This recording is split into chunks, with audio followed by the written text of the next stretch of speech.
Medicina interna de Harrison. Sección 2. Síndromes clínicos, infecciones adquiridas en la comunidad. Neumonía. Definición. La neumonía es una infección del parénquima pulmonar. A pesar de ser una causa de morbilidad y mortalidad importante, a menudo se diagnostica con imprecisión, se trata de modo equivocado y se subestima. Históricamente se clasificó como adquirida en la comunidad CAP, adquirida en el hospital HAP o relacionada con un ventilador VAP. Recién se introdujo una cuarta categoría, la neumonía asociada con los cuidados para la salud, HCAP. Esta categoría estaba destinada a abarcar a aquellos casos de CAP que fueron causados por patógenos resistentes a múltiples fármacos, por lo general asociados con HAP, es decir, adquiridas en el hospital. Por desgracia, las definiciones originales parecen haber sido demasiado sensibles, lo que resultó en el tratamiento de una alta proporción de pacientes que tenían neumonía, de inicio en la comunidad con antibióticos de amplio espectro consistentes, con el tratamiento con HAP, es decir, aquellos adquiridos en el hospital. Los estudios retrospectivos sugieren peores resultados cuando se usaron antibióticos de amplio espectro en estos casos. En lugar de basarse en un subconjunto predefinido o categoría de casos de neumonía, es mejor evaluar cada uno individualmente sobre la base de los factores de riesgo de infección con microorganismos MDR, es decir, por patógenos resistentes a múltiples fármacos.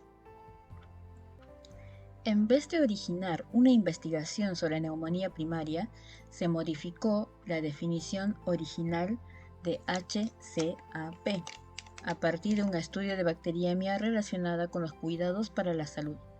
Estudios recientes identificaron a los pacientes en riesgo de adquirir patógenos resistentes a los antibióticos generalmente utilizados, definieron los factores de riesgo para la infección con Staphylococcus aureus resistente a la meticilina, MRSA, independiente de otros patógenos, MDR, y descubrieron que se requieren al menos 2 a 3 factores de riesgo antes de que la probabilidad de patógenos resistentes a los medicamentos sea suficiente para influir en la terapia antibiótica empírica de amplio espectro inicial. Estos factores de riesgo se enumeran en el cuadro 121.1. El cuadro 121.1 muestra los factores de riesgo para patógenos resistentes al tratamiento de CAP, es decir, de las neumonías adquiridas en la comunidad. Tenemos las bacterias gram negativas resistentes a múltiples fármacos y MRSA, es decir, resistentes Staphylococcus aureus resistentes a meticilina. Hospitalización de 2 o más días en los 3 meses previos, uso de antibióticos los 90 días anteriores, inmunodepresión, paciente no ambulatorio, alimentación por sonda, supresión de secreción de ácido gástrico, EPOC grave o bronquiectasias. En el caso de la MRSA nosocomial, es decir, de Staphylococcus aureus meticilino resistentes, hospitalización de 2 días o más en los 3 meses previos, uso de antibióticos 90 días antes, hemodiálisis crónica, última sesión los 30 días previos, colonización previa documentada de MRSA, de meticilino resistentes, insuficiencia cardíaca, supresión de secreción de ácido gástrico. Por el MRSA adquirido en la comunidad, es decir, los meticilinos resistentes adquiridos en la comunidad, infiltrados en cavernas o necrosis, hemoptisis abundante, neutropenia, eritema, influenza concurrente, joven, estado anterior sano, aparición en un mes de verano.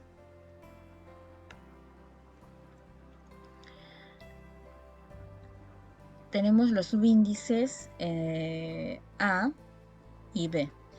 B, que está mencionado en el EPOC grave o bronquiectasias, es riesgo de infección por Pseudomonas aeruginosa.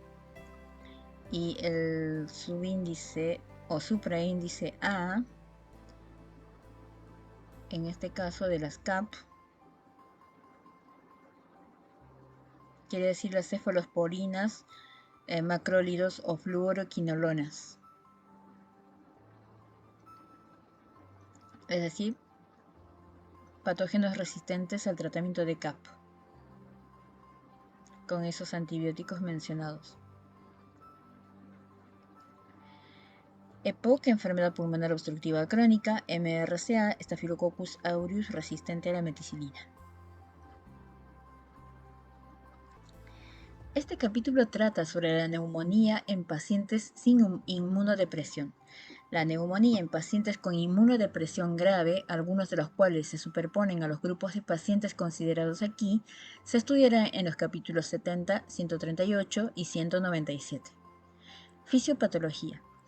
La neumonía es consecuencia de la proliferación de microorganismos a nivel alveolar y la respuesta contra ellos es desencadenada por el hospedador. Los microorganismos llegan a las vías respiratorias inferiores en varias formas. La más frecuente es la aspiración desde la orofaringe. Durante el sueño, a menudo la persona aspira volúmenes pequeños de material faríngeo, en especial el anciano, y en pacientes con bajo nivel de conciencia.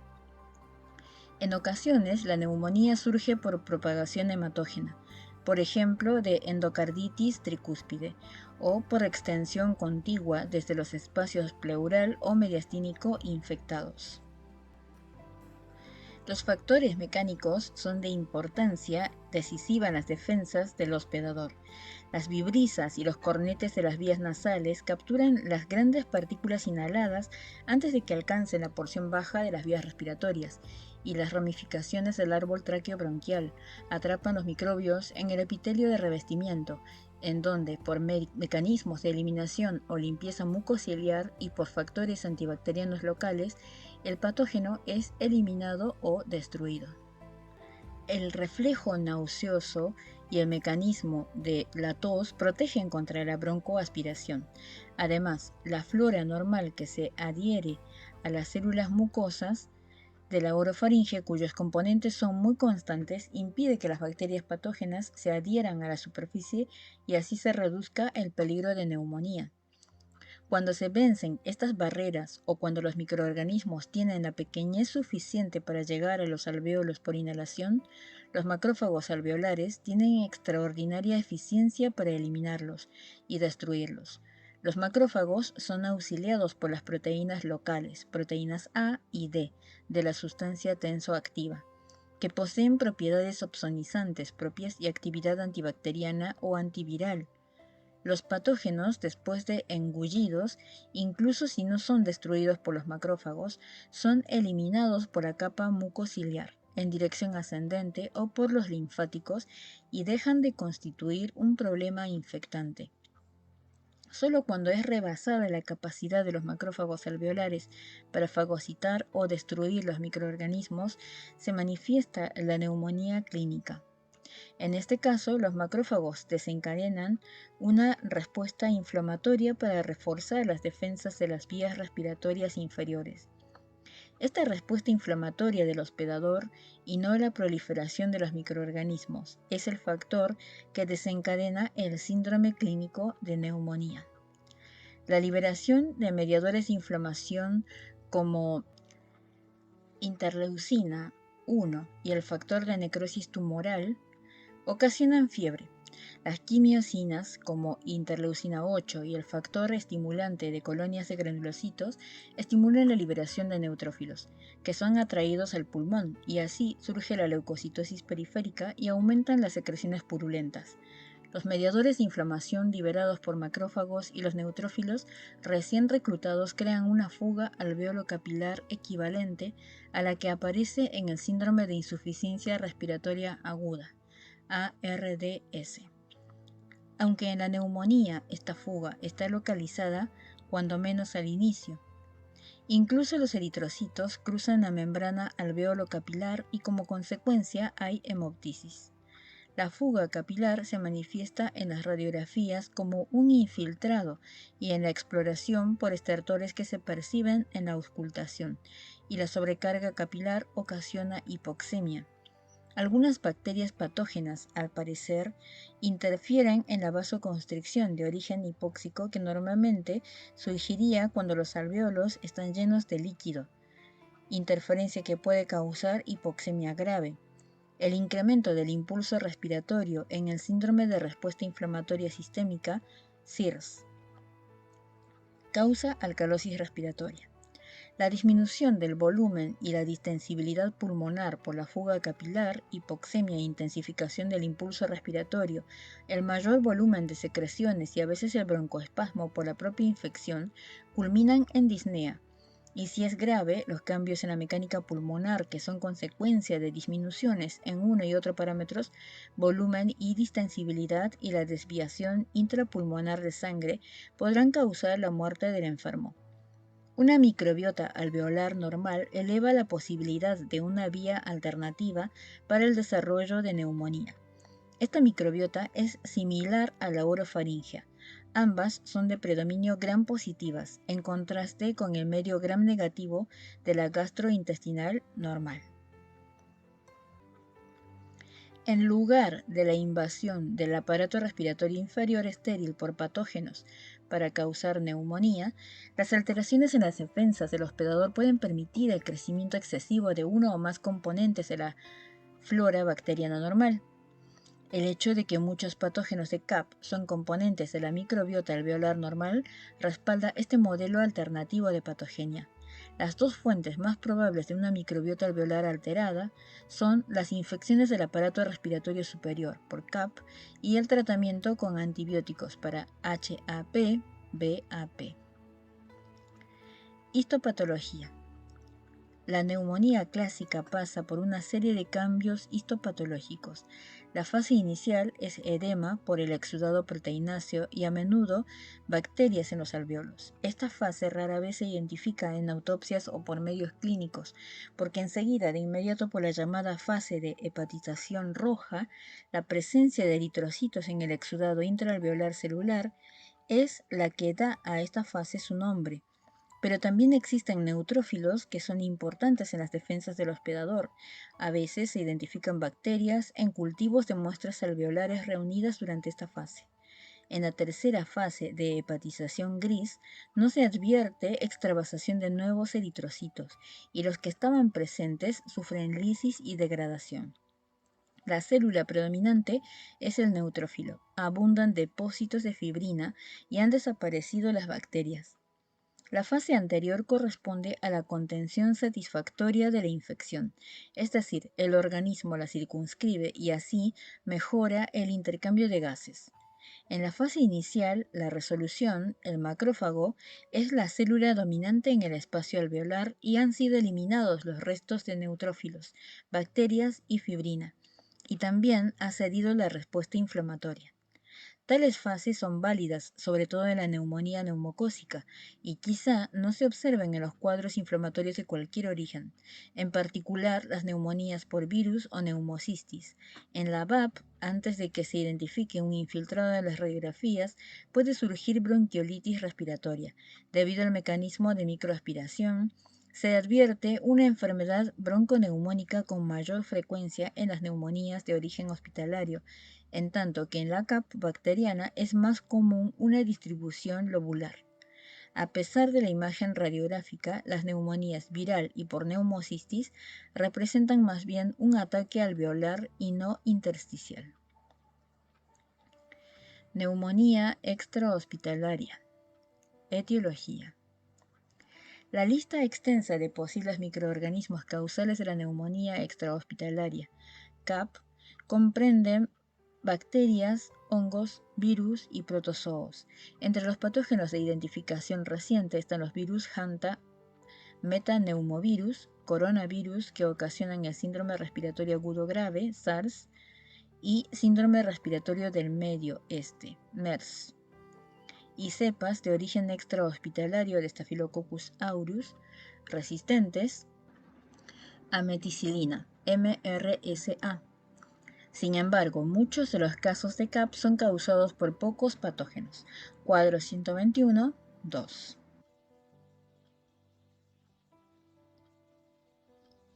Cuadro 121.2 muestra las causas microbianas de neumonía extrahospitalaria según el sitio de atención clínica.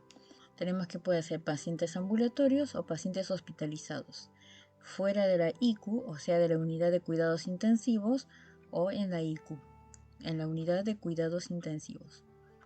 Pacientes ambulatorios: Streptococcus pneumoniae, Mycoplasma pneumoniae, Haemophilus influenza, Clamidia pneumoniae, virus respiratorios, virus de influenza gripe A y B, metaneumovirus humanos, adenovirus, virus sincitial respiratorio y virus de parainfluenza.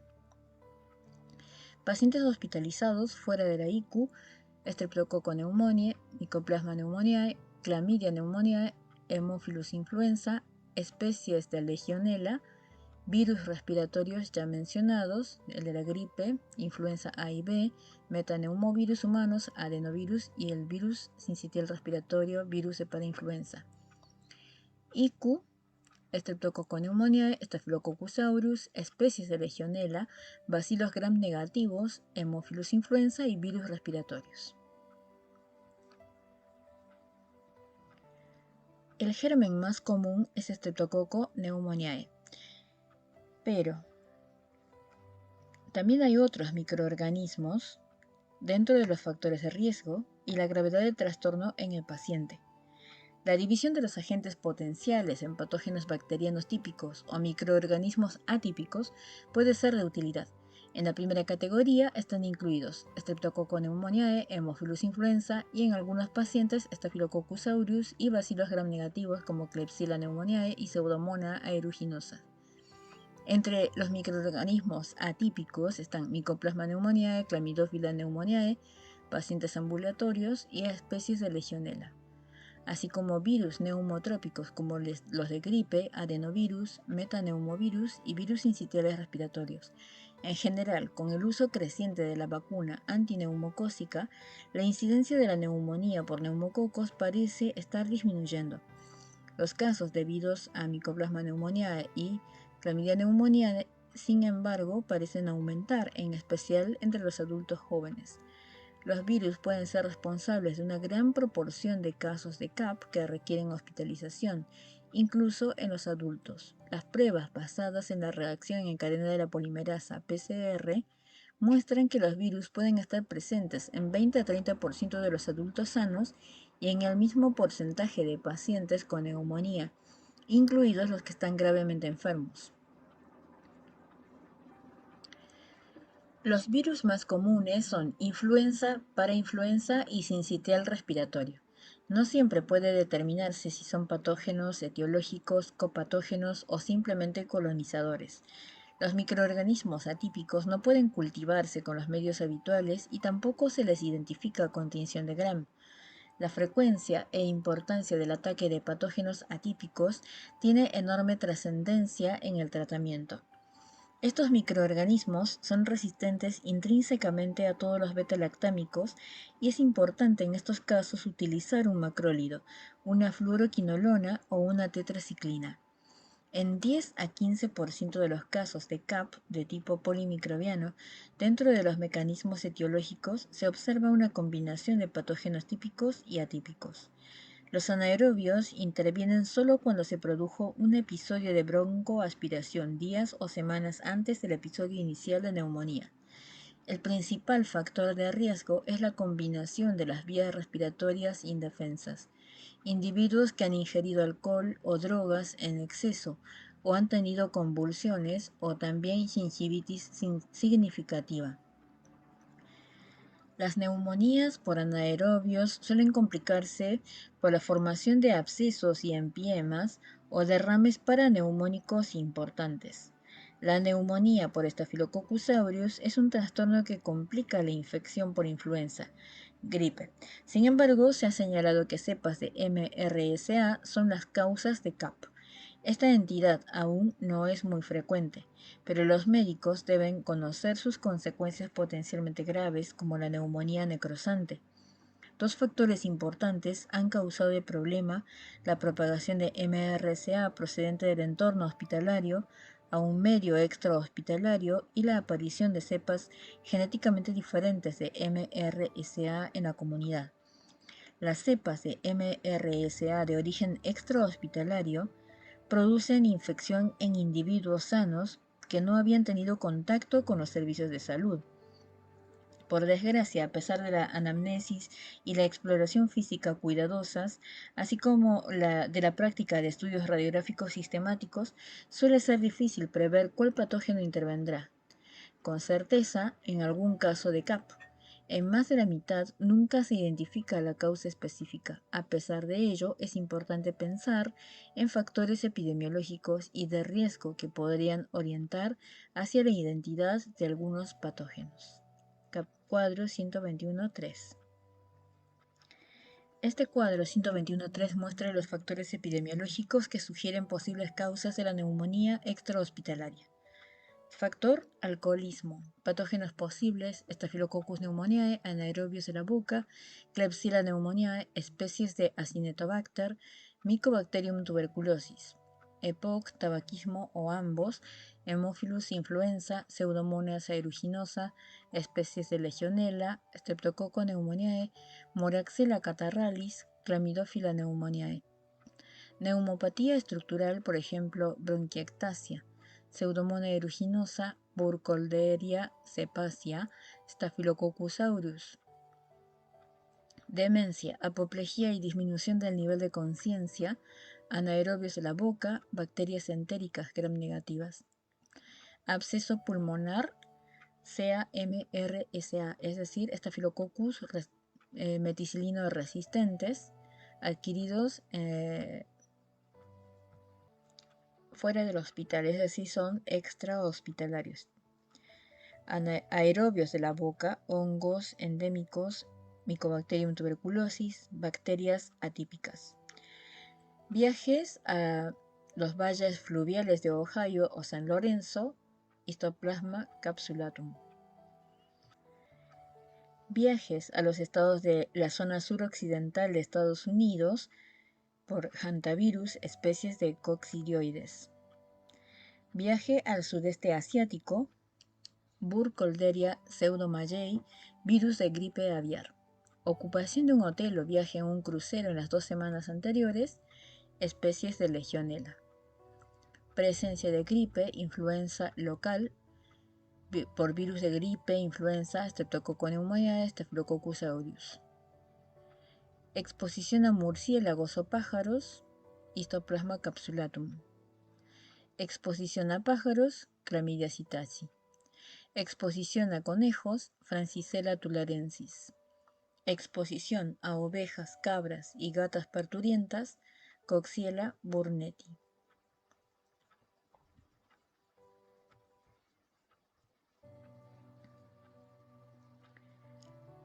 Epidemiología. En Estados Unidos se producen más de 5 millones de casos de CAP cada año, junto con la influenza. La CAP, es decir, la adquirida en la comunidad, es la 8ª causa de muerte en ese país.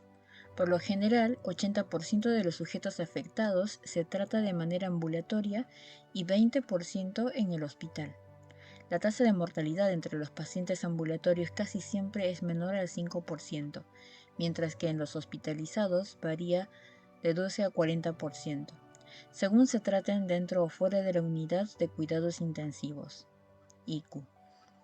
La CAP es la causa principal de muerte por infección entre los pacientes mayores de 65 años. Además, su impacto se agrava por el hecho de que 18% de estos pacientes es readmitido en el plazo de un mes desde el alta. La CAP causa más de 1.2 millones de hospitalizaciones y más de 55.000 muertes cada año. El costo anual calculado total relacionado con la CAP es de 17.000 millones de dólares. La incidencia es mayor en los extremos de edad. La tasa anual general en Estados Unidos es de 12 casos por 1.000 personas, pero la cifra aumenta a 12 a 18 por 1.000 entre los niños menores de 4 años y a 20 por 1.000 entre las personas mayores de 60 años. Los factores de riesgo de que surja CAP en general y los correspondientes a la neumonía neumocócica en particular repercuten en los regímenes terapéuticos. Los factores de CAP comprenden alcoholismo, asma, inmunodepresión, hospitalización y tener más de 70 años. En los adultos mayores, los factores como la disminución de la tos y los reflejos nauseosos, así como el decremento en las respuestas de anticuerpos y del receptor tipo TOL, aumentan la probabilidad de neumonía. Los factores de riesgo de que surja neumonía neumocócica comprenden demencia senil, cuadros convulsivos, insuficiencia cardíaca, enfermedad vascular cerebral, alcoholismo, tabaquismo, enfermedad pulmonar obstructiva crónica e infección por VIH. Existe mayor posibilidad de que surja infección por el Staphylococcus aureus meticilino resistente adquirido en la comunidad o extrahospitalaria, en sujetos con piel colonizada o infección con KMRSA. Las enterobacteriáceas tienden a afectar a individuos recién hospitalizados, sometidos a antibiótico-terapia o que muestran otras patologías como alcoholismo e insuficiencia cardíaca o renal. Pseudomonas aeruginosa también infecta a estos pacientes y a los que tienen alguna neumopatía estructural grave como bronquiectasia, fibrosis quística o EPOC grave. Algunos factores de riesgo para infección por legionela son diabetes, neoplasias malignas hematológicas, cáncer, nefropatía grave, infección por VIH, tabaquismo género masculino y permanencia reciente en un hotel o en un crucero. Manifestaciones clínicas. La sintomatología inicial de CAP puede variar de poco activa a fulminante y de leve a letal. Los signos y síntomas que dependen de la evolución y gravedad de la infección comprenden manifestaciones de índole general y otras circunscritas al pulmón y a estructuras vecinas. El individuo a menudo tiene fiebre y taquicardia o antecedentes de escalofríos y sudación. La tos a veces es productiva y expulsa esputo mucoso, purulento o hemoptoico. La hemoptisis evidente sugiere neumonía por Staphylococcus aureus meticilina resistente de origen extrahospitalario. Según la gravedad de la infección, el individuo a veces puede decir frases completas o quedarse sin aliento. Si hay afectación de la pleura, puede surgir dolor pleurítico. Incluso 20% de los pacientes pueden mostrar síntomas del aparato digestivo como náuseas, vómitos o diarrea. Otros síntomas son fatiga, cefaleas, mialgias y artralgias. Los signos detectados en la exploración física varían con el grado de consolidación pulmonar y la presencia o ausencia de derrame pleural. Es frecuente observar taquipnea y uso de músculos accesorios de la respiración. La palpación revela un frémito táctil más intenso o disminuido, y en la percusión pueden variar de mates a destacables y son reflejo de la consolidación subyacente y la presencia de líquido pulmonar y pleural, respectivamente. En la auscultación se perciben a veces estertores crepitantes, ruidos bronquiales y quizá un frote pleural. La sintomatología inicial quizá no se manifieste de manera clara en el paciente senil, quien puede mostrar al inicio confusión psíquica reciente o empeoramiento de la misma y otras manifestaciones escasas. Los individuos graves que tienen choque séptico a consecuencia de CAP muestran hipotensión y a veces signos de insuficiencia orgánica. Aumenta el riesgo de complicaciones cardíacas secundarias a mayor inflamación y actividad procoagulante. Estas incluyen infarto al miocardio, insuficiencia cardíaca congestiva y arritmias, en particular en los ancianos. En la CAP, por neumococos, el aumento del riesgo de eventos coronarios agudos puede ser parcialmente provocado por neumólisis, lo que aumenta la activación plaquetaria. Hasta el 90% de los síndromes coronarios agudos ocurre en la primera semana después del inicio de la CAP, y el riesgo de insuficiencia cardíaca congestiva de aparición nueva en los pacientes mayores hospitalizados por esta enfermedad puede extenderse hasta un año. Diagnóstico. El médico ante un caso de posible CAP debe plantearse dos preguntas. ¿Se trata de neumonía? Y si es así, ¿cuál es su origen? La primera duda es esclarecida por métodos clínicos y radiográficos, en tanto que, para solucionar la segunda, se necesitan técnicas de laboratorio. Diagnóstico clínico. En el diagnóstico diferencial se incluyen enfermedades infecciosas y no infecciosas como bronquitis aguda, exacerbación aguda de bronquitis crónica, insuficiencia cardíaca, embolia pulmonar, neumonitis por hipersensibilidad y neumonitis por radiación. Por ejemplo, alguna cardiopatía diagnosticada puede sugerir agravamiento del edema pulmonar, en tanto que un carcinoma primario, lesión pulmonar que es consecuencia de radiación. Por desgracia, no son óptimas la sensibilidad y especificidad de los signos obtenidos en la exploración física, que son en promedio de 58 y 67%, respectivamente. El adulto mayor puede presentarse al inicio solo con confusión. Es necesaria la radiografía de tórax para diferenciar CAP de otras patologías. Los signos radiográficos sirven de información primaria y pueden incluir factores de riesgo de mayor gravedad, por ejemplo, cavitación y ataque multilobular. En ocasiones, los resultados del examen radiográfico indican un posible microorganismo causal. Por ejemplo, los neumatoceles sugieren una infección por Staphylococcus aureus y una cavidad en el lóbulo superior indica tuberculosis. La TC rara vez es necesaria, pero a veces es útil en el individuo en quien se sospecha neumonía posobstructiva causada por un tumor o un cuerpo extraño. En pacientes ambulatorios, la valoración clínica y radiográfica suele ser todo lo que se realiza antes de iniciar el tratamiento, porque el médico no obtiene con la prontitud suficiente los resultados de pruebas de laboratorio como para considerarlos en el tratamiento inicial. En algunos casos adquiere gran importancia el tiempo en que se obtienen los resultados de estudios diagnósticos. Por ejemplo, el diagnóstico rápido de infección por el virus de la gripe puede posibilitar un tratamiento farmacológico específico contra el patógeno y una prevención secundaria.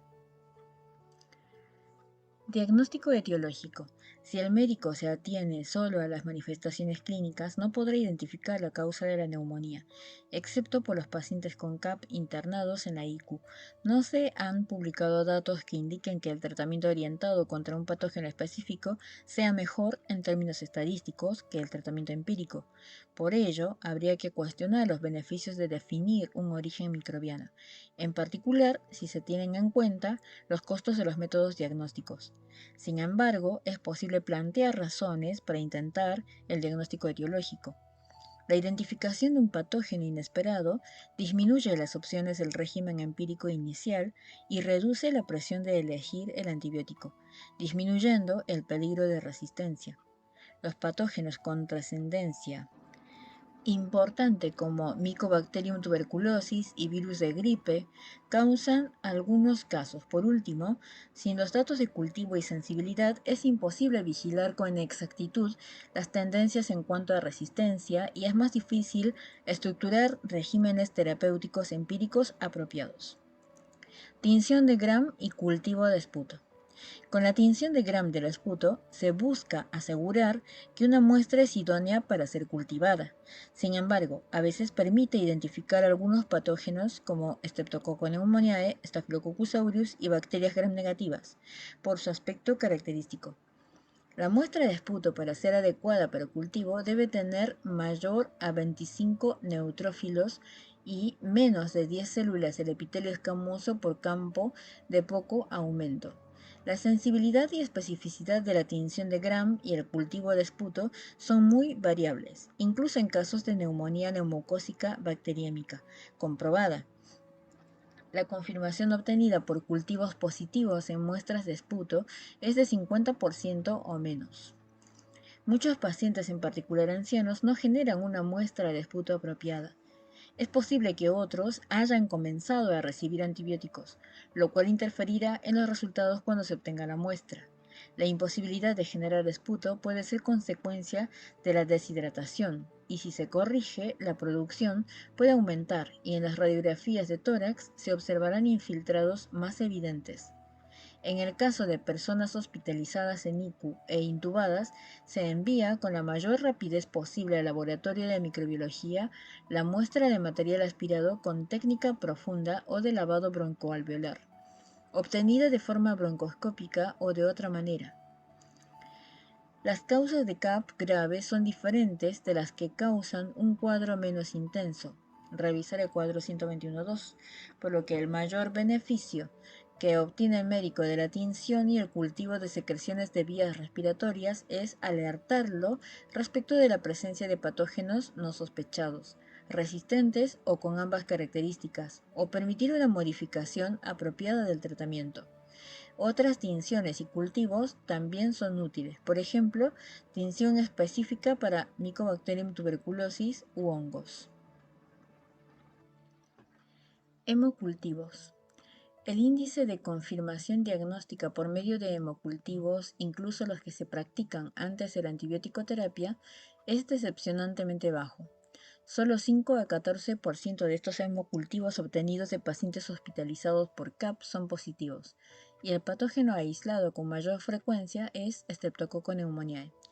Los regímenes empíricos recomendados tienen un espectro protector amplio contra neumococos, y por ello, si en el cultivo se identifica este microorganismo, su efecto es mínimo, si es que lo tiene, en el desenlace clínico. A pesar de ello, los datos del antibiograma permiten a veces reducir las opciones de antibióticos en los casos apropiados. Los hemocultivos, ante su baja tasa de confirmación diagnóstica y el hecho de que no ejerzan una trascendencia notable en los resultados, ya no son considerados como métodos obligatorios en todos los hospitalizados por CAP. Sin embargo, es necesario el hemocultivo en algunos enfermos de alto riesgo, como los que tienen neutropenia, a consecuencia de una neumonía, asplenia, deficiencia de complemento, hepatopatías crónicas o CAP grave. Pruebas urinarias con antígenos. Dos técnicas disponibles comercialmente permiten detectar antígenos de neumococo y algunos de Legionella en la orina. El estudio de Legionella neumófila detecta solo el grupo serológico 1, pero este grupo es el que causa gran parte de los casos de la enfermedad extrahospitalaria de los legionarios en Estados Unidos. La sensibilidad y especificidad del método para detectar antígeno de Legionella en orina puede llegar a 70 y 99% respectivamente. El método para detectar antígeno de neumococo también es sensible y específico, 70% y más de 90% respectivamente. Es posible que surjan resultados falsos positivos en muestras obtenidas de niños colonizados, pero en general la técnica genera resultados fiables. Los dos métodos detectan el antígeno incluso después del inicio de la antibiótico terapia apropiada. Reacción en cadena de la polimerasa, PCR. Se cuenta con variantes de esta misma técnica que amplifican el DNA o RNA del microorganismo para detectar diversos patógenos. La PCR de los frotis rinofaringios se convirtió en el estándar para el diagnóstico de la infección respiratoria viral. Además, por medio de la PCR múltiple se puede detectar el ácido nucleico de especies de Legionella, Mycobacterium pneumoniae y Chlamydia pneumoniae y micobacterias. El costo-efectividad de la prueba PCR, sin embargo, no ha sido establecido. En pacientes con neumonía neumocócica, una carga bacteriana intensa confirmada mediante sangre total por PCR se relaciona con aumento del riesgo de choque séptico, necesidad de ventilación mecánica y muerte. Es concebible que este tipo de prueba ayude a identificar a los pacientes que son elegibles para ingreso a ICU. Métodos serológicos. Se considera que el incremento al cuádruple en la concentración de anticuerpos IgM específicos entre la muestra sérica de fase aguda y la de la convalecencia confirma el diagnóstico de infección con el patógeno encontrado.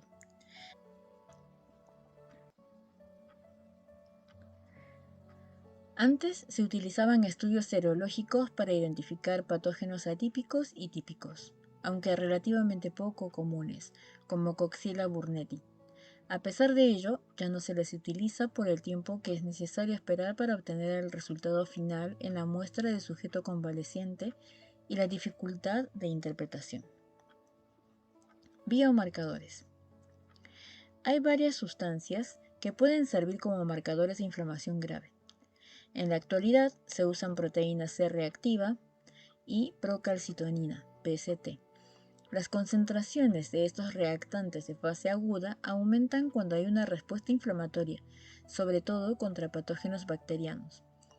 La CRP, es decir, la proteína C reactiva, quizás sea útil en la identificación del empeoramiento de la enfermedad o el fracaso del tratamiento. Y la PCT, la procalcitonina, puede jugar un papel importante en la distinción de la infección bacteriana y viral, determinando la necesidad del tratamiento antibacteriano o decidiendo cuándo suspenderlo. La prueba PCT procalcitonina puede dar como resultado un menor uso de antibióticos en CAP, sin aumento concomitante en la falla del tratamiento o el riesgo de mortalidad. Estas pruebas no deben usarse solas, pero cuando se interpretan en conjunto con otros hallazgos del interrogatorio, exploración física, radiología y pruebas de laboratorio, ayudan a tomar decisiones sobre los antibióticos y al tratamiento adecuado de pacientes graves con CAP. Tratamiento: neumonía extrahospitalaria. Sitio de atención. El costo del tratamiento hospitalario excede el ambulatorio en un factor de 20 y la hospitalización compone gran parte de los gastos relacionados con CAP. Por tanto, la decisión de hospitalizar a un paciente con CAP tiene implicaciones considerables y la admisión tardía a la ICU se asocia con un mayor riesgo de mortalidad. Algunos enfermos pueden tratarse en su hogar y otros necesitan la atención dentro de un hospital, pero a veces es difícil esta decisión. Los medios para evaluar de manera objetiva el riesgo de resultados adversos, incluyendo enfermedad grave y muerte, pueden hacer que se lleven al mínimo las hospitalizaciones innecesarias e identifiquen a las personas.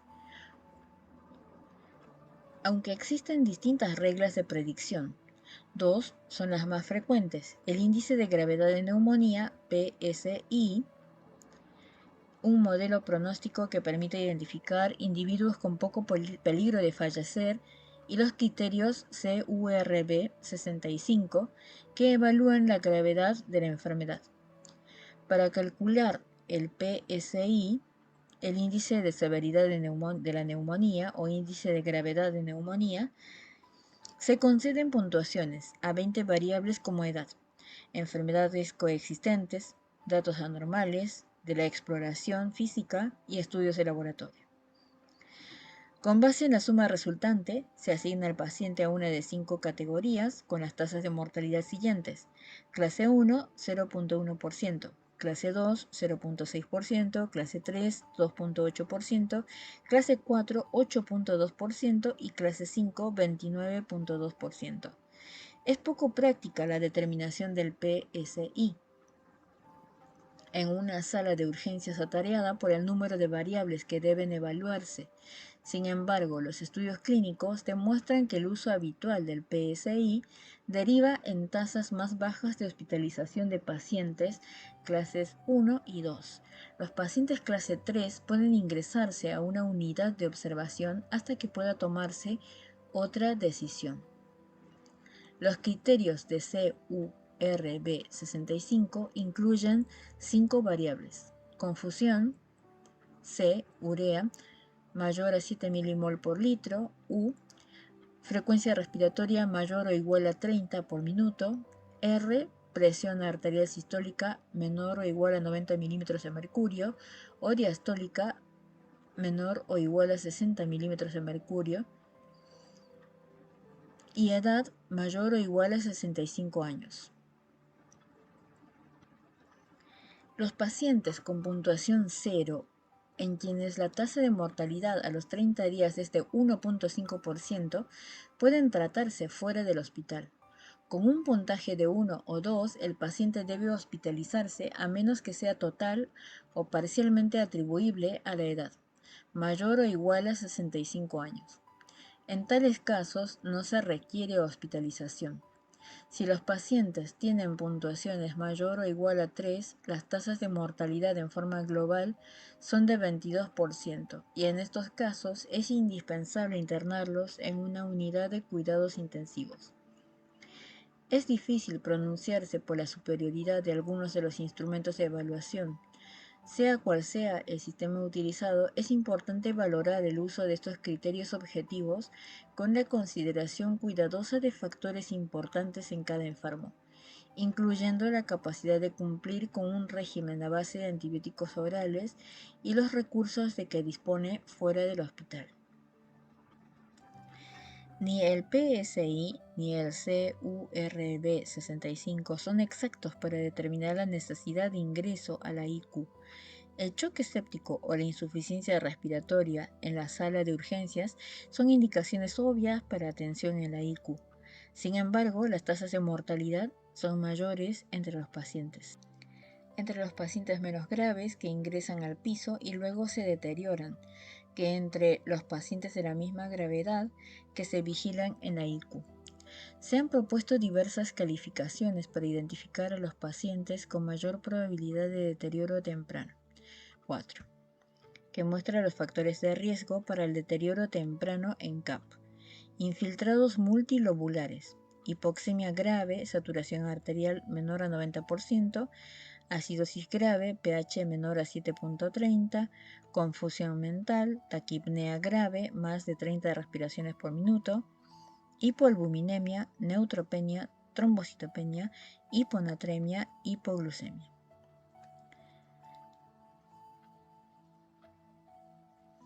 La mayor parte de los factores de estas calificaciones son similares a los criterios menores de gravedad propuestos por la Sociedad de Enfermedades Infecciosas de América, IDSA, y la Sociedad Americana de Tórax, ATS, en sus lineamientos para el tratamiento de CAP. Datos recientes sugieren que la trombocitopenia, leucopenia e hipotermia pueden eliminarse de la lista de criterios menores. Resistencia antibiótica. La resistencia a los antimicrobianos es un problema grave que a la larga puede disminuir las opciones terapéuticas. La administración errónea de antibióticos causa mayores presiones en las mutaciones genéticas en relación con los antibióticos, y con ello afecta en forma local o incluso global la resistencia por diseminación clonal. En lo que respecta a CAP, los problemas principales de resistencia se observan más bien en Streptococcus pneumoniae y MRSA de origen extrahospitalario. Streptococcus pneumoniae. La resistencia a neumococos se adquiere por incorporación directa del DNA y remodelación, que es consecuencia del contacto con bacterias comensales orales muy similares por el proceso de transformación natural o por mutación de algunos genes. Los límites de la concentración mínima inhibidora para la penicilina en neumonía son menos o igual de 2 microgramos por mililitro para la susceptibilidad, mayor de 2 a 4 microgramos por mililitro para sensibilidad intermedia y mayor o igual a 8 microgramos por mililitro para la resistencia.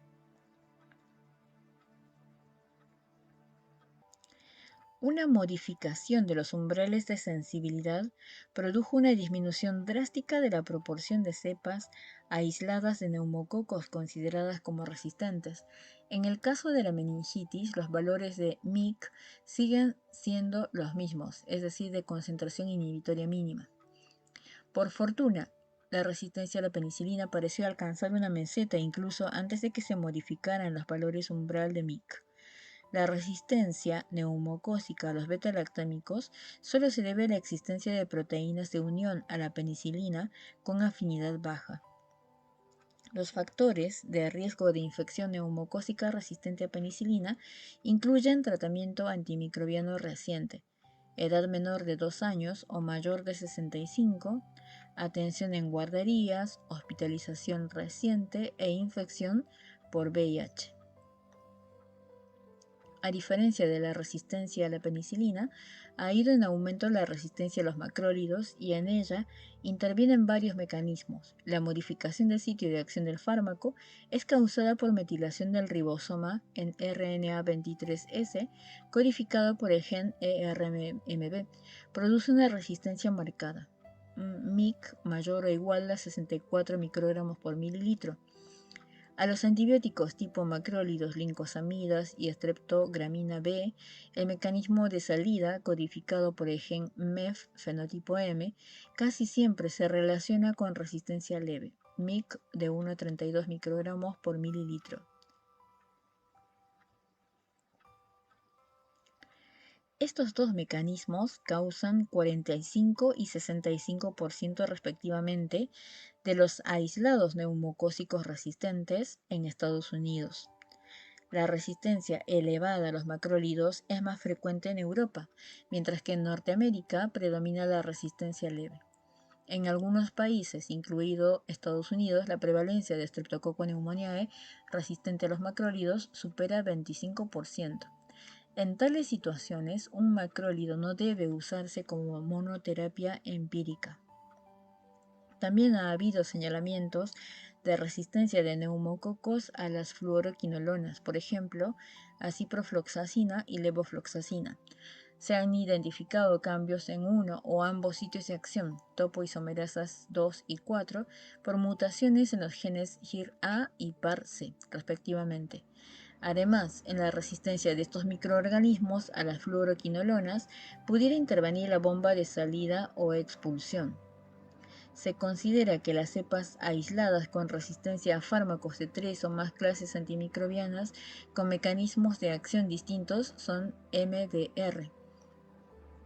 También genera inquietud la propensión a que exista alguna relación entre la resistencia neumocócica a la penicilina y la disminución de la sensibilidad a otros fármacos como macrólidos, tetraciclinas y trimetoprim-sulfametoxazol. En Estados Unidos, 58.9% de las cepas de neumococos resistentes a la penicilina que se aíslan en la sangre también muestra resistencia a los macrólidos. El factor de riesgo más importante para la infección por neumococos resistentes a antibióticos es el uso de algún antibiótico específico en el transcurso de los 3 meses anteriores. De ahí que el antecedente de tratamiento con antibióticos constituya un factor crucial para evitar la administración de un fármaco inapropiado.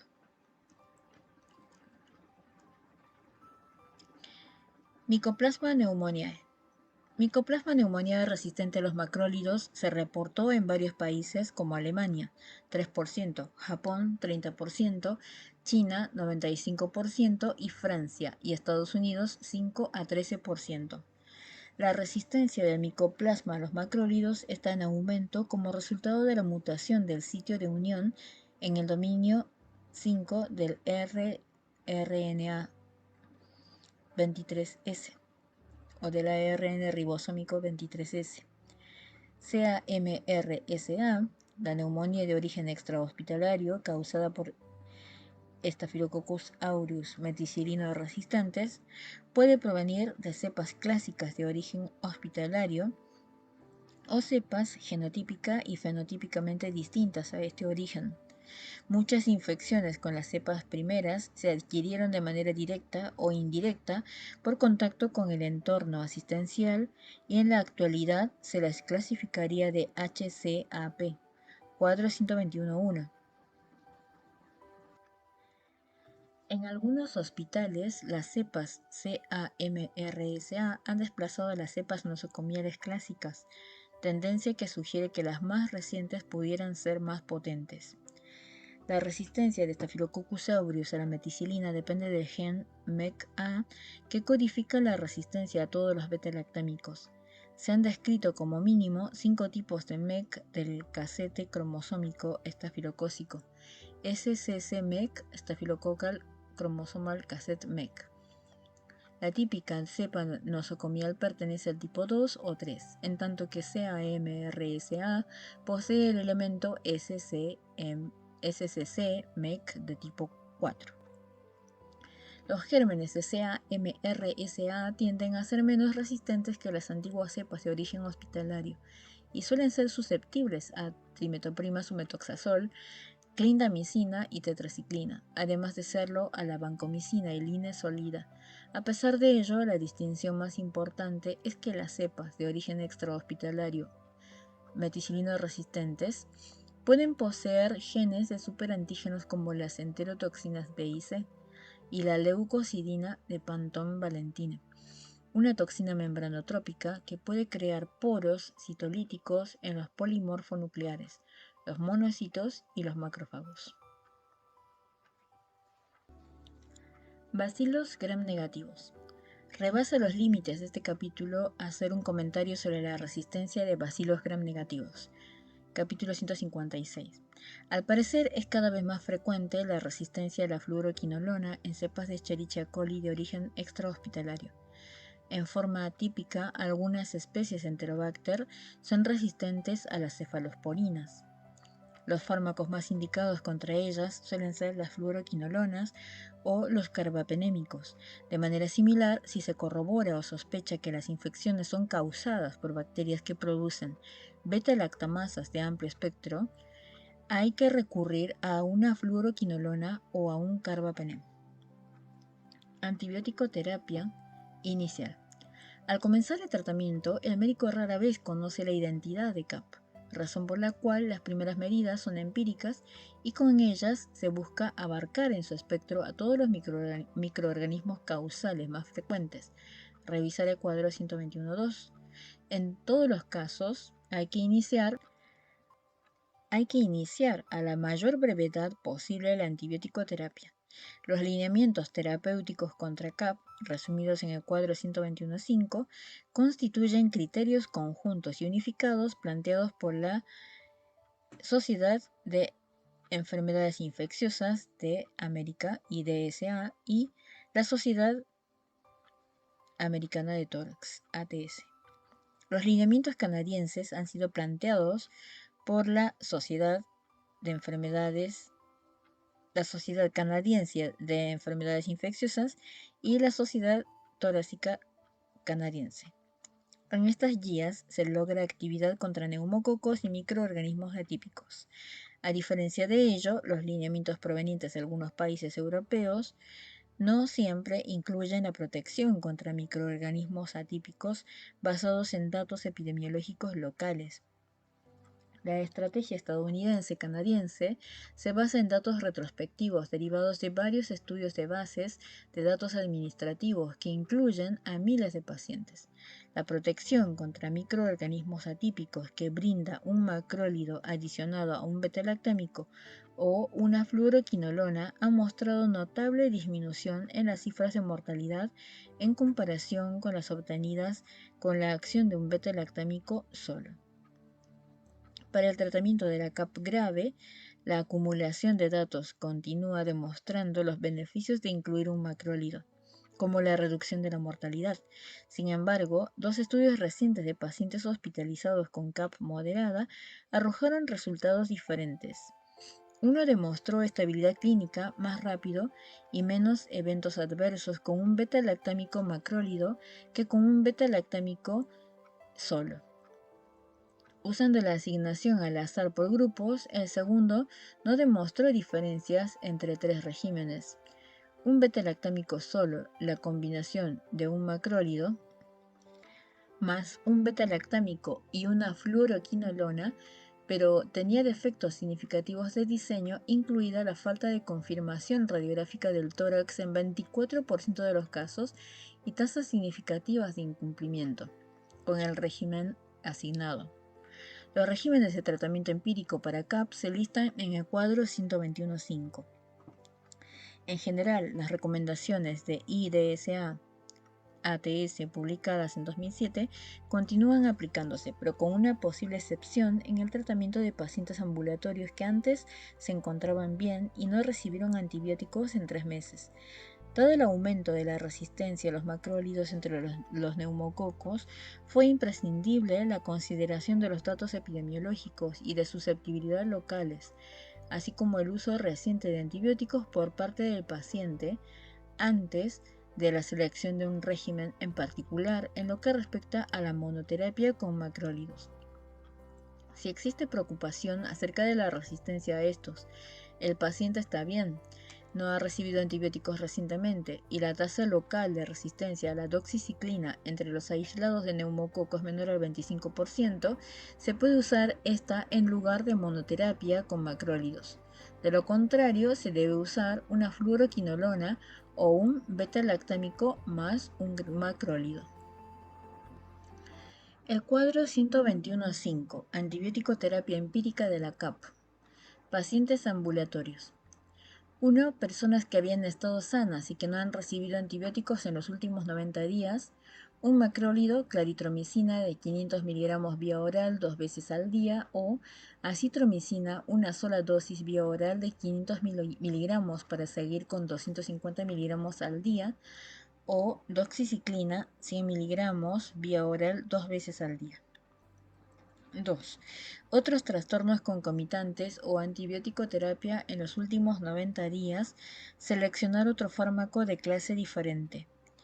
Una fluoroquinolona con acción en vías respiratorias, moxifloxacina, 400 mg vía oral al día, gemifloxacina, 320 mg vía oral al día, o levofloxacina, 750 mg vía oral al día, o un beta-lactámico, de preferencia dosis altas de amoxicilina, 1 gramo 3 veces al día, o la combinación de amoxicilina, clavulanato, 2 gramos 2 veces al día.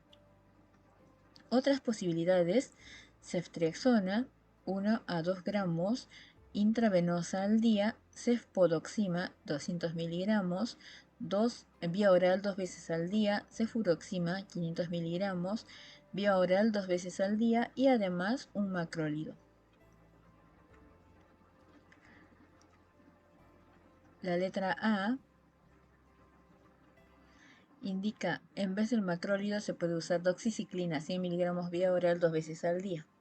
En regiones donde es muy frecuente la resistencia de alto nivel de neumococos a macrólidos, pensar en las alternativas mencionadas en párrafos anteriores en sujetos que además tienen otras enfermedades. La letra B acá nos indica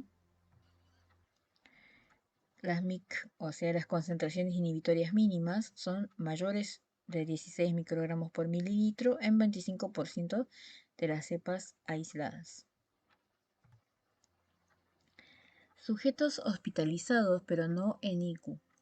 Una fluoroquinolona con acción en vías respiratorias, moxifloxacina, 400 miligramos vía oral o intravenosa al día, levofloxacina de 750 miligramos vía oral o intravenosa al día, un beta-lactámico, ceftriaxona de 1 a 2 gramos intravenosa cada 8 horas, ampicilina 1 a 2 gramos intravenosa cada 4 a 6 horas, cefotaxima 1 a 2 gramos intravenosa cada 8 horas, ertapenem 1 gramo intravenosa al día y además un macrólido, claritromicina o acitromicina vía oral, como se señaló en párrafos anteriores en personas que habían estado sanas, o acitromicina intravenosa 1 gramo una vez para seguir con 500 miligramos al día.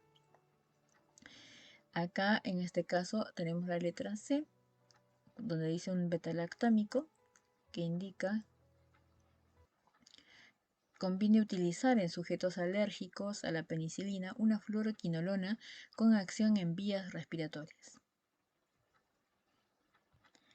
Y la letra D, acá indicaba que donde decía y además un macrólido, que en vez del macrólido se puede usar doxiciclina 100 miligramos intravenosa cada 12 horas. Sujetos hospitalizados y en ICU.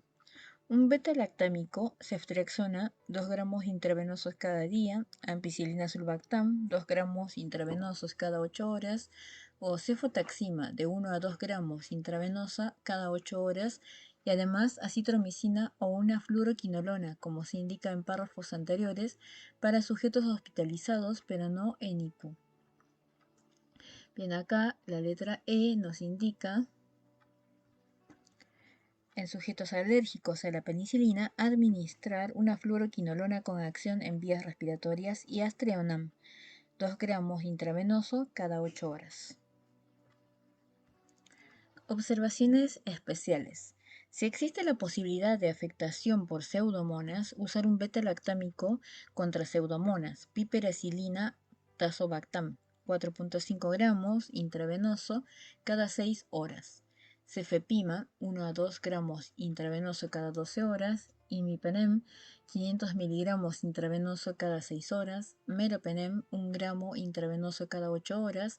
Y además ciprofloxacina, 400 miligramos intravenoso cada 12 horas. O levofloxacina, 750 miligramos intravenosos al día.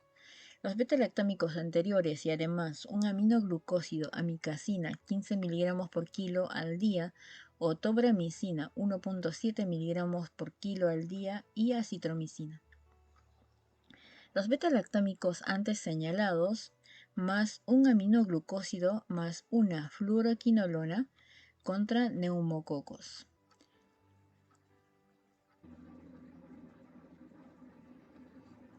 Si existe la posibilidad de afectación por CA-MRSA, agregar linesolida 600 miligramos intravenoso cada 12 horas o vancomicina 15 miligramos por kilo cada 12 horas al principio, con ajuste de dosis más clindamicina 300 miligramos cada 6 horas.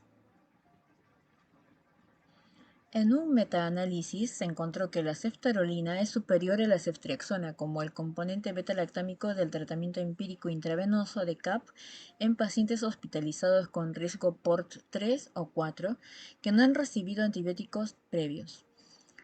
Las tasas de respuesta clínica para los pacientes infectados con Streptococcus pneumoniae o Staphylococcus aureus también favorecieron a la ceftarolina. Se excluyeron los pacientes que tenían infección documentada o sospechada de Pseudomonas aeruginosa. Una vez que se conocen los microorganismos causales y los datos de sensibilidad a fármacos, se modifica el tratamiento para dirigirse a microorganismos específicos. Sin embargo, tal decisión no siempre es inmediata o directa. Si en los hemocultivos se identifica Streptococcus pneumoniae sensible a penicilina, después de 2 días de administrar un macrólido y además un beta-lactámico o una fluoroquinolona, se plantea el dilema de si habría que cambiar a la penicilina. No sería eficaz esta última en 15% de los casos posibles con alguna infección coexistente por un microorganismo atípico. No existe un sistema estándar. Algunos expertos creen que 3 días de tratamiento con macrólidos son adecuados para la infección por micoplasma y que a menos que la prueba para el antígeno urinario de Legionella sea positiva, el tratamiento puede continuarse con un beta-lactámico solo. En todos los casos hay que pensar en el paciente y los diversos factores de riesgo. En el tratamiento de la neumonía por neumococos no hay consenso. Los datos de estudios sin asignación al azar sugieren que el uso de combinaciones, sobre todo con un macrólido y un beta-lactámico, genera tasas menores de mortalidad que el uso de un solo fármaco, en particular en individuos en estado muy grave. Se desconoce la explicación exacta y algunas de ellas podrían tener un efecto aditivo o sinérgico antibacteriano, tolerancia antimicrobiana, la infección coexistente por microorganismos atípicos o los efectos inmunomoduladores de los macrólidos. En el caso de hospitalizaciones en ICU, aumenta el peligro de infecciones por Pseudomonas aeruginosa o los Staphylococcus aureus meticilina resistentes de origen extrahospitalario, y hay que pensar en el espectro de protección si el paciente tiene factores de riesgo o la tinción de Gram. Presenta microorganismos, ver cuadro 121.5. Si se sospecha infección por CA-MRSA, es preciso agregar al régimen empírico inicial linesolida o vancomicina. con o sin clindamicina para inhibir la producción de toxinas. Existe preocupación respecto a la pérdida de potencia de la vancomicina contra el MRSA, penetración deficiente al líquido de recubrimiento epitelial y falta de efecto en la producción de toxina respecto a la linezolida. El tratamiento inicial en sujetos hospitalizados incluye la vía intravenosa, pero algunos fármacos, y en particular las fluoroquinolonas, se absorben muy bien y se pueden administrar por vía oral desde el comienzo, para así seleccionar a los pacientes. En caso de que el tratamiento inicial sea por vía intravenosa, conviene cambiar a la presentación oral cuando la persona ingiera y absorba los fármacos, muestre estabilidad hemodinámica y mejoría clínica. La duración del tratamiento para CAP ha generado considerable interés. Los estudios con fluoroquinolonas y telitromicina sugieren que un ciclo de 5 días es suficiente para la forma no complicada, pero puede ser necesario un tratamiento más prolongado para pacientes con bacteriemia, infección metastásica o con un microorganismo virulento como Pseudomonas aeruginosa o CAMRSA. Medidas adyuvantes. Además del tratamiento antimicrobiano apropiado, deben usarse ciertas medidas complementarias. La hidratación adecuada, oxigenoterapia para la hipoxemia, vasopresores y ventilación asistida, cuando sea necesario. Son fundamentales para el tratamiento exitoso. Los estudios aleatorios controlados con placebo han demostrado ser de beneficio en el tratamiento de pacientes hospitalizados y enfermos con CAP grave, con prednisona y metilprednisolona respectivamente. No se ha demostrado el valor del tratamiento adyuvante con fármacos como las estatinas y los inhibidores de la enzima convertidora de angiotensina en el tratamiento de CAP. Ineficacia terapéutica. La respuesta lenta al tratamiento debe ser revalorada en el tercer día, antes si su estado empeora, en vez de que simplemente no mejoren, y hay que pensar en diversas situaciones que explicarían el problema.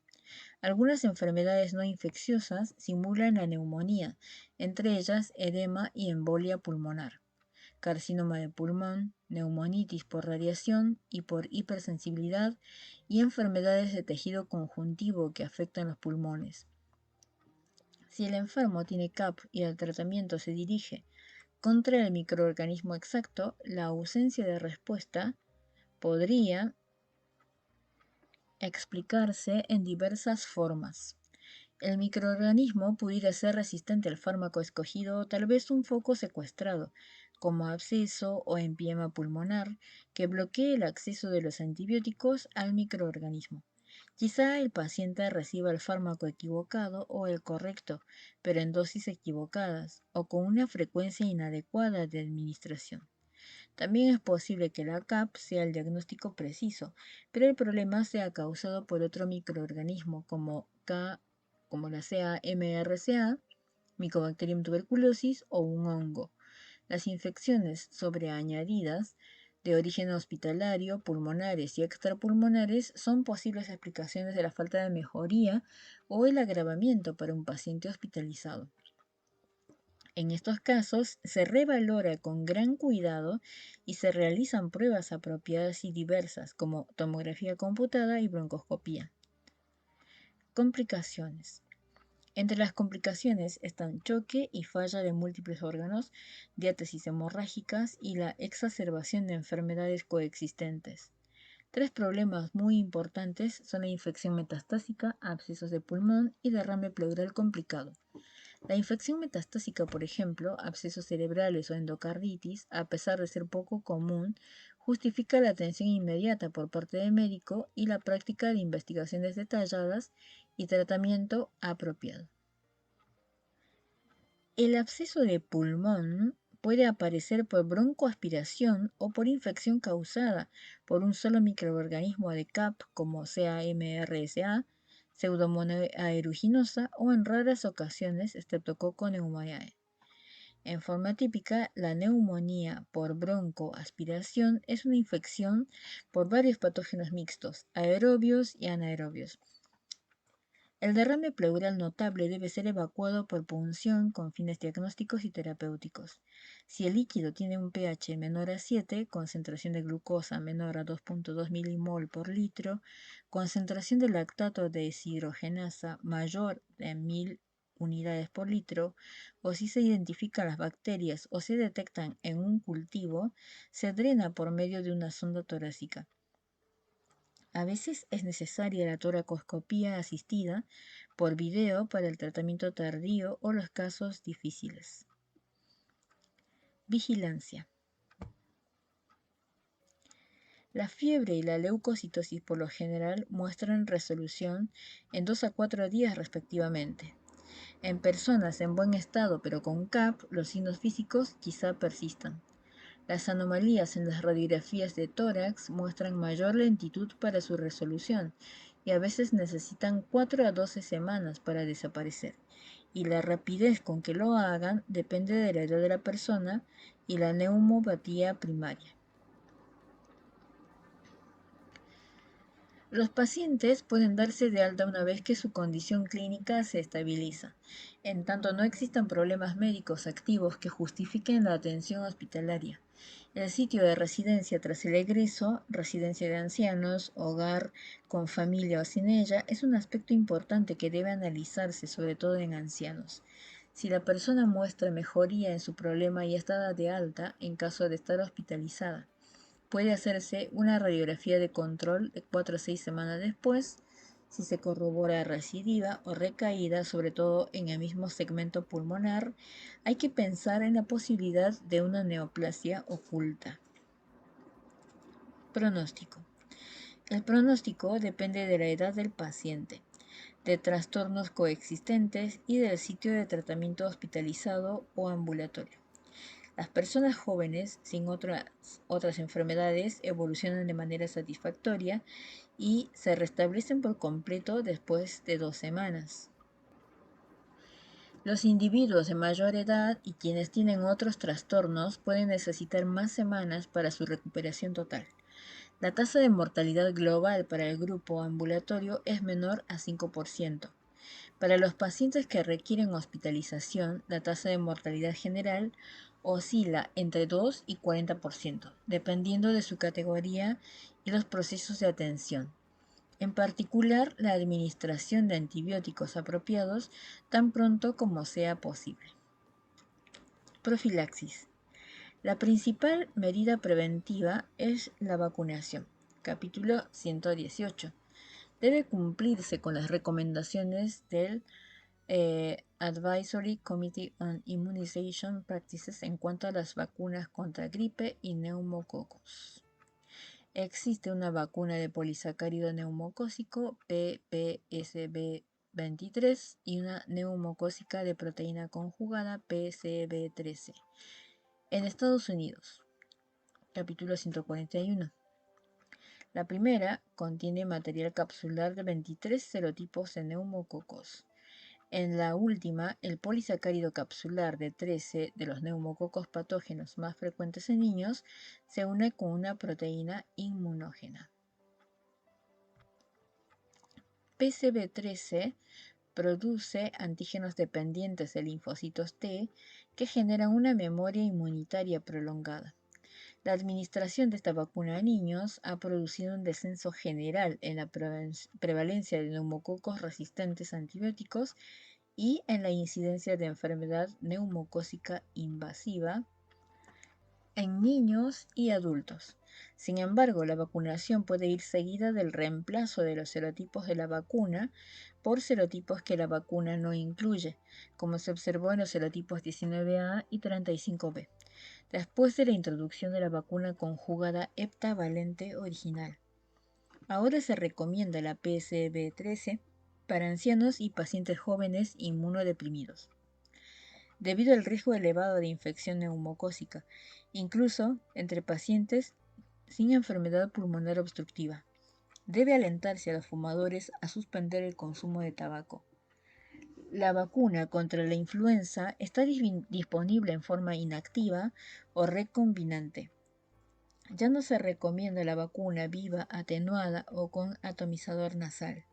En caso de un brote de gripe, los pacientes no protegidos con riesgo de complicaciones deben vacunarse de inmediato, además de recibir profilaxis con oseltamivir o zanamivir durante 2 semanas, es decir, hasta que la concentración de anticuerpos inducidos por la vacuna sea lo bastante alta. Hacemos una pausa y continuamos después con neumonía por microorganismos de ventiladores mecánicos, VAP.